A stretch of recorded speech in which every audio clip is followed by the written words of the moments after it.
को आशीष को चाहिए है तो आपको परमेश्वर के वचन की ओर ध्यान लगाना पड़ेगा। परमेश्वर के वचन की ओर आपको ध्यान लगाना है, आपको मग्न हो जाना है, तब परमेश्वर का जो काम है आपके जिंदगी में सफल होगा। क्योंकि नामान कोढ़ी के बारे में अभी हम लोग सुनने जा रहे हैं। तो नामान जो है वो राजा जो है, वो राजा का एक नौकर है नामान।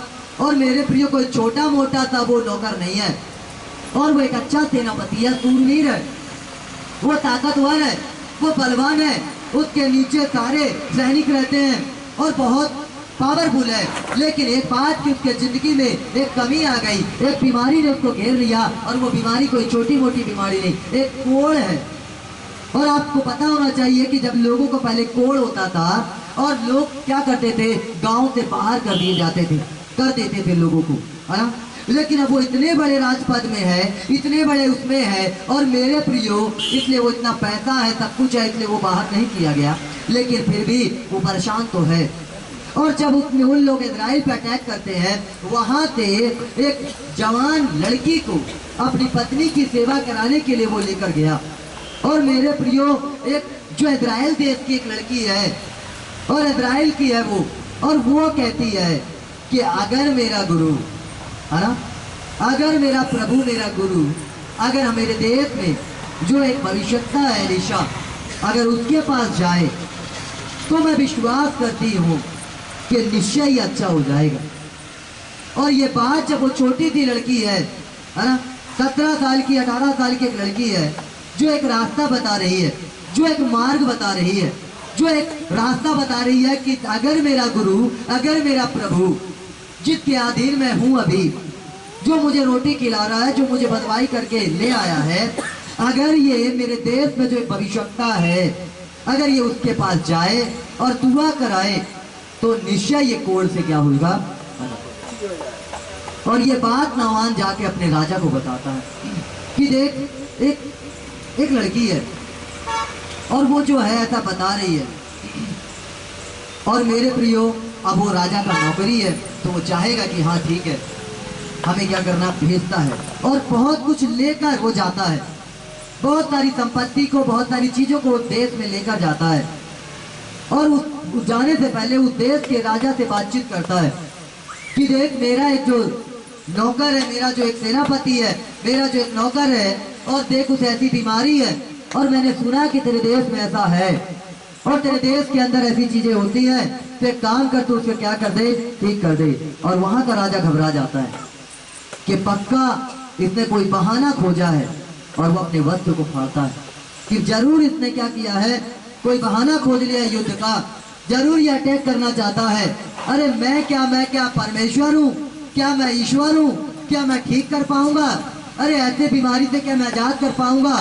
तब एलीशा भविष्यवक्ता को ये बात पता चलती है, और एलीशा अपने राजा के पास बोलता है कि देख तू डर मत, तू भयभीत मत हो, क्योंकि परमेश्वर अद्भुत काम करेगा, परमेश्वर सामर्थ को दिखाएगा, तू मत डर, है ना, और उसको मेरे पास आने दे, है ना। हालेलुया। उसी देश में एलीशा है, उसी देश में परमेश्वर का दास भविष्यवक्ता है, और उसी देश के राजा को अभी पता नहीं है। हालेलुया। और दूसरे देश के राजा को पता चल गया है, दूसरे देश के लोगों को पता चल गया है, दूसरे देश के मुल्क के लोगों को मालूम चल गया है, लेकिन खुद के देश के राजा को भी पता ही नहीं है कि उसके देश में भविष्यवक्ता भी है जो अब तक तुझे बचा रहा है। यदि आप इसकी पूरी कहानी को पढ़ेंगे तो अपने देश के राजा की जिंदगी को वो कई बार बचाया। जब शत्रु उसके ऊपर अटैक करने जा रहे थे, जब उसके देश में गुलामी करने जा रहे थे, तब एलीशा पहले से ही उस बात को बता दिया करता था कि देख अब इस देश के लोग आने वाले हैं, अब देख ये वाला राजा आने वाला है, देख अब ऐसी बातें होने वाली है, और राजा अपने जान को बचा लेता था। हालेलुया। वो भविष्यवक्ता। और उसके बाद मेरे प्रियो आप देखते हैं कि नामान जो कोढ़ी है, वो छोटी सी लड़की की बात को मानता है, और छोटी सी लड़की की बात को जब वो मानकर उस देश में जाता है और जाकर एलीशा के दरवाजे के सामने खड़ा होता है, तो एलीशा क्या बोलता है, अपने नौकर को भेजता है कि जाकर उसको बोल दे कि यरदन नदी में 7 बार क्या कर ले, हैं, डुबकी लगा ले, 7 बार जाकर डुबकी लगा ले। और वो इतना बड़ा राजा का नौकर है, है ना। आजकल तो छोटे मोटे नेताओं के भी जो नीचे काम करने वाले लोग होंगे, और अरे अरे है? और वो इतना बड़ा राजा उस जमाने का, उसके नीचे एक नौकर काम कर रहा है, और उसके बाद एक भविष्यवक्ता, वो भी दूसरे देश का, उससे मिल नहीं रहा है, उससे मुलाकात नहीं कर रहा है, उससे कोई बातचीत नहीं कर रहा है, केवल उसको इतना कह रहा है कि जा उसको बोल दे कि जो हमारे यहाँ नदी है यर्दन नदी, उसमें जाकर 7 बार डुबकी मार ले। और वो गुस्सा हो जाता, क्या हमारे देश में इतने ज्यादा नदियां नहीं है? क्या हमारे देश की नदियां फेमस नदियां नहीं है? क्या हमारे देश में इतने ज्यादा अच्छी नदियां, स्वच्छ नदी नहीं? हम इसमें डुबकी लगा लें। और गुस्से में चल देता वहां से। और रास्ते में जो नामान का नौकर रहता है, वो कहता है क्या अगर भविष्यवक्ता तुझसे और बड़ी बात करने को कहता तो तू क्या ना करता? तू क्या उसकी बात को ना मानता?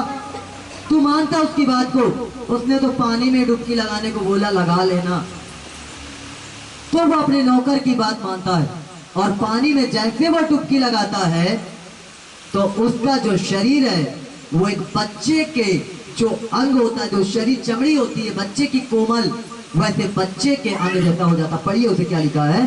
तब उसने हाँ, परमेश्वर के भक्त के वचन के अनुसार, तब उसने परमेश्वर के भक्त के वचन के अनुसार यर्दन को जाकर उसमें 7 बार डुबकी मारी, उसमें 7 बार डुबकी मारी, और उसका शरीर छोटे लड़के का सा हो छोटे गया, लड़के का सा हो गया, और किसके वह जैसा? शुद्ध हो गया। और वह शुद्ध हो गया। और पढ़िए आगे। तब वह अपने सब दल बल समेत परमेश्वर के भक्त के यहाँ लौट आए। तब वो अपने सारे बल, शक्ति, ताकत, पैसा जो कुछ लाया था, अब वो परमेश्वर के भक्त के पास लौटा, और उसके सम्मुख खड़ा होकर कहने लगा, सुन अब मैंने जान लिया है कि समस्त पृथ्वी में इजराइल पूरे दुनिया के अंदर, पूरी पृथ्वी में, हाँ पढ़िए, इजराइल को छोड़ और कहीं परमेश्वर नहीं है। इसलिए अब अपने दास की भेंट ग्रहण अब कर। अपने दास की जो भेंटें, जो रुपया, जो पैसा, जो सोना और चांदी उसने लाया था, वो परमेश्वर के भक्त को देना चाह रहा था। इतना बड़ा राजा का नौकर जो दूसरे देश से मेरे प्रियो धन संपत्ति को लेकर आया, वो इजराइल के भविष्यवक्ता को देना चाह रहा था कि तू इसको रख ले।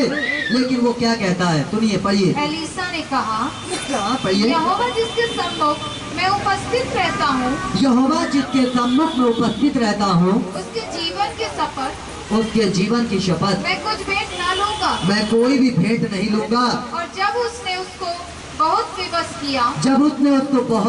किया कि भेंट को ग्रहण करे, भेंट को कुछ तो ले ले, तब भी वह इनकार ही करता रहा। तब भी वो इनकार करने लगा। है ना? एक मिनट। तब भी उसने इनकार किया। कितना सोना, चांदी, पैसा, रुपया सब लाया है? इतने बड़े राजा के नौकर को कोल से जो जकड़ा था, बंधा था, आजाद कर दिया। और वो राजा का नौकर बोलता कि मैंने जान लिया कि इजराइल में ही परमेश्वर है सारी पृथ्वी के ऊपर। उसके बाद देखिए वो नामान फिर भी बोल रहा, आग्रह कर रहा कि कुछ तो ले ले। फिर भी बोलता है, क्या लिखा है, यहोवा के जीवन की शपथ, क्या लिखा हुआ है, पढ़िए। उसके जीवन की शपथ, यहोवा के, क्या लिखा, पूरा पढ़िए। यहोवा जिसके सम्मुख में उपस्थित रहता, यहोवा जिसके सम्मुख में उपस्थित रहता हूँ, उसके जीवन की शपथ मैं कुछ भेंट ना लूंगा। मैं कोई भी भेंट नहीं लूंगा। हाँ पढ़िए। और जब उसने उसको बहुत विवश किया कि भेंट को ग्रहण कर ले, तब भी वह इनकार ही करता रहा। तब भी वो मना ही करता रहा कि मैं नहीं लूंगा। और आजकल पादरी जरा चमत्कार किए, आधी संपत्ति लिखवा ली। आजकल थोड़ा सा अंधे लंगड़े दौड़े, दान कर दो अपनी जमीन अम्मा, दान कर दो अपना सोना, दान कर दो अपना रुपया, दान कर दो अपना पैसा, दान कर दो ये, दान कर दो वो, दान कर दो ये, है ना, करवा लिए। लेकिन इतना बड़ा भविष्यवक्ता आज दुनिया में एलीशा के जैसा भविष्यवक्ता नहीं होगा कोई। इतना बड़ा भविष्यवक्ता एलीशा है, लेकिन फिर भी वो भेंट लेने से मना कर दिया। हालेलुया। बाइबल पढ़ते हो, ध्यान से पढ़ो। हालेलुया। इतना बड़ा भविष्यवक्ता जितने भेंट लेने से मना कर दिया, जितने रुपया लेने से मना कर दिया। आज बहुत बार मिनिस्ट्री के अंदर, सेवकाई के अंदर लोग दान तो ले रहे हैं, पैसा तो ले रहे हैं, लोग ले तो रहे हैं, भैया दान करो, पैसा दो, ये दो, वो दो, लेकिन कभी इस बात का वो ये नहीं रखे कि क्या ये पैसा परमेश्वर के लायक है कि नहीं है। हालेलुया। क्या ये रुपया खुदा के लायक है कि नहीं है। आज मैं अगर बोलना चाहूँ, अगर मैं लोगों से बोलना चाहूँ कि दान करो और